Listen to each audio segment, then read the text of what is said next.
So now we're ready to join our dress together. We're nearly finished. We're just going to join it together right side to right side and stitch along the shoulder seams. And once we've done that, we're going to neaten it up with some bias binding around the armholes and around the neck hole. I've already overcast my edge on both sides, and I'm going to sew it together with a straight stitch with the standard 5/8 of an inch seam allowance. Now I'm going to make the bias binding for my armholes and my neck hole. You can either buy pre-made bias binding tape if you can find a good colour to match, or if you can't find the pre-made tape you can make your own.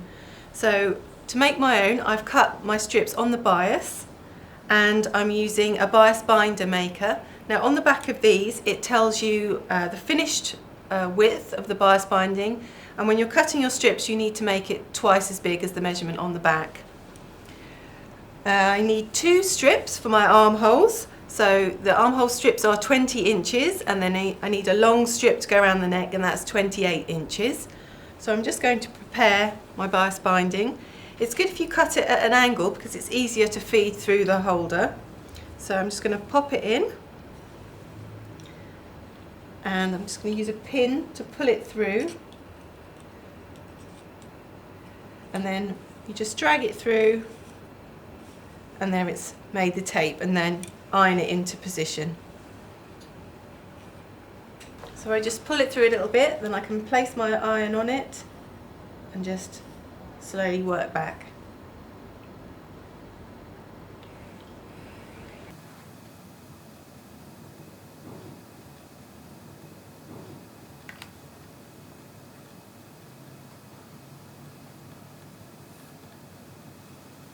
So now I'm going to sew the binding around the armholes. I've got one of my shorter strips, and I'm just going to pin it into place so I can then do a running stitch around the edge.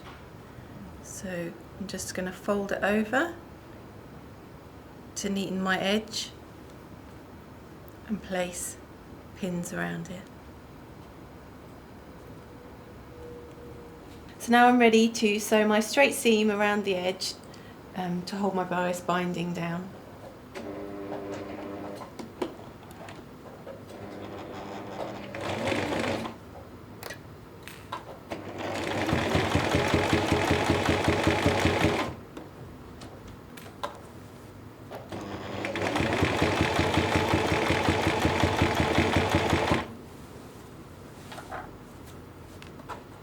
Nearly there.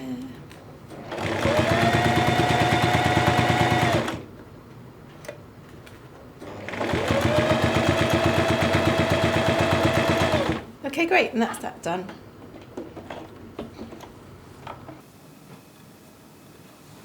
When sewing the neckline, you just need to fold the tape over so you've got a nice neat end, and then you can place that over the top of the zip.